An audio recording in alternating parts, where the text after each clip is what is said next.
Good morning, children. So today we move on to see the next topic, that is purification of water.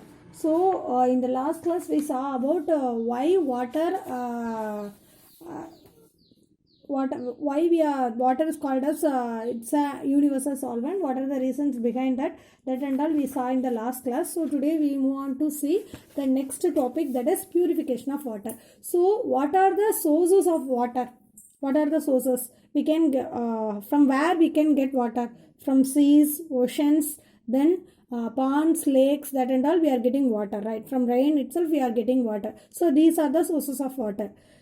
Can you tell if can we drink the water from the rivers, ponds directly for our cooking purposes and drinking purposes? Can we drink the water directly from that source?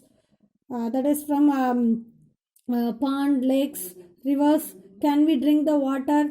Can we use that water for cooking purposes? No, right? Why?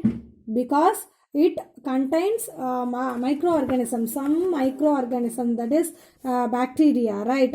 It also contains some suspended and dissolved impurities. So we can't use that water which is having microorganisms and suspended impurities. We are not using for our cooking purposes and drinking purposes. For that we have to purify the water. Okay, so that is the process, that is purification of water. So in this lot of steps are there. So first one is sedimentation process, next one is filtration process, and third one is sterilization process. Okay, after completing these all process we can use the water for drinking purposes and our cooking purposes. Okay, so this is the purification of water. So how the water are taken out from the source and how it get purified, that and all we are going to see in this video. Okay, so what are the processes involved in this purification?